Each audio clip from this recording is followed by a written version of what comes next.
Good morning, beautiful people. It is Joel McElhaney, and I'm coming to you live. This is Monday Morning Coffees with Joel, and I just want to start by saying Happy New Year. I'm so excited for what 2023 has in store, and I hope you are too. It's all about being positive, having a plan, and that's what it's all about, really. So I do want to give us a quick update. I want to start today by talking about 3 things that we need to watch throughout the year. And these are 3 things that I'm going to be covering very closely this year and keeping you really up to date and in the know on what's going on. I'm going to call these 3 things the 3 I's. So we want to look at inflation, we want to look at interest rates, and we want to look at inventory. So let me talk about each one of those 3 things. So inflation, right now, we're seeing a historic high level of inflation. So inflation essentially is the cost, what it's costing us to purchase our goods and services. And if any of us have gone to the grocery store, we know that the cost of food is increasing. So that type of increase in consumer goods drives up inflation. And that is an important factor because inflation and the cost of goods drives the Bank of Canada policies on interest rates, and that's our next one. So we also need to look at what's happening with interest rates. As you know, we've seen the interest rate climb last year. We had interest rates during the beginning of the pandemic at 0.25, and now they're at 4.25. So that is a 4% increase in interest rates, and it's had a dramatic effect on the real estate industry. The average cost to, or not the average cost, but the cost to mortgage a home at 2% versus 4 or 5 or 6 or even 7%, what we're seeing now, is quite a bit different when it comes down to your monthly payments. So that affects people's ability to make their monthly payments or afford certain homes, and that is having an effect on the industry. It basically erodes our buying power. So we can afford less. As interest rates increase, our ability to afford a home decreases. So those are important factors to look at. So these are all having an effect on the market. And we're seeing this across the country. We're seeing it particularly in the large urban centers, Toronto, Vancouver, Montreal, where prices have been dropping. Demand has decreased dramatically. But we have to always keep in mind, real estate is a local market.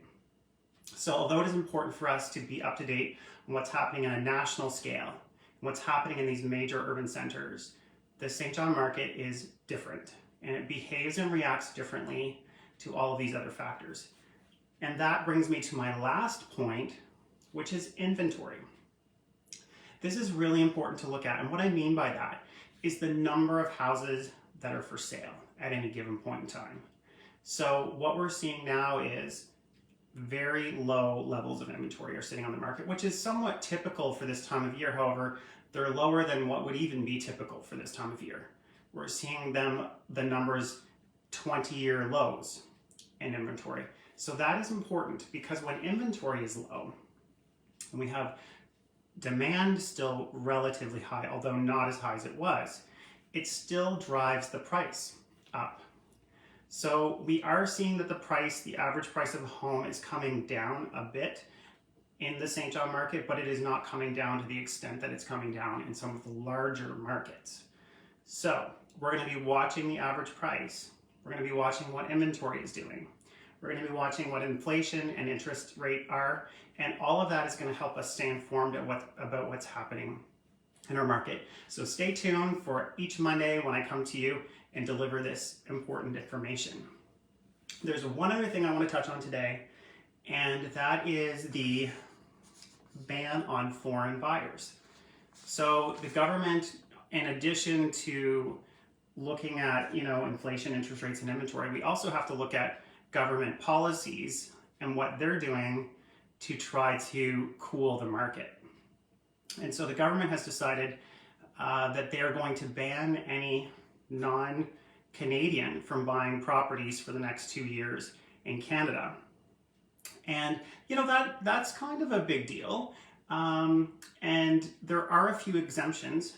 And so as of January the 1st, which is yesterday, if you were thinking of buying property in Canada and you are not a Canadian citizen, or you do not have if you're not a permanent resident, then you are likely not able to buy now, at least for the next 2 years. And there are a couple of exceptions, or exemptions, I should say. International students are exempt. However, they would have to have filed tax returns for the past 5 years and spent the majority of the past 5 years in Canada. In addition, the purchase of the property must not exceed $500,000 for those people.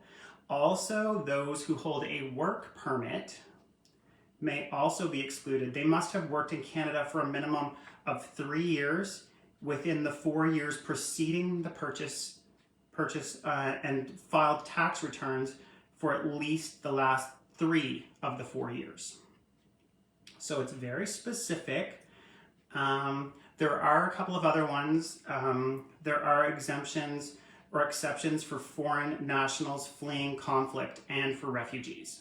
So again, we don't have a ton of information as realtors yet. So this new legislation is coming out, and the real estate community, the realtor community, isn't, I wouldn't say overly happy about how little information the government is giving us at this point. So stay tuned. I'll probably keep us up to date on this as well. As this unfolds, I'm assuming that over the coming weeks and months, some of these things will become a little bit more clear. Now, if you're looking at corporations buying properties, either residential or commercial, there are some bans on that as well. So non-Canadian and foreign controlled corporations will not be allowed to purchase residential property in Canada. Under this act, a foreign controlled corporation is defined as an entity that is 3% or more owned by a non-Canadian. So that's a pretty low threshold when it comes to the ownership or the shareholders or whatever however you consider that, depending on the type of company it is. So that's something to keep in mind as well. If you have questions about this, certainly reach out to me. I'll do my absolute best to answer. But right now we still do have a few unknowns. So again, you never know what's going to be happening. The landscape is changing on a daily basis, but I'm here to keep you up to date. So until I see you next week, thanks for tuning in. Keep being awesome and have a great week.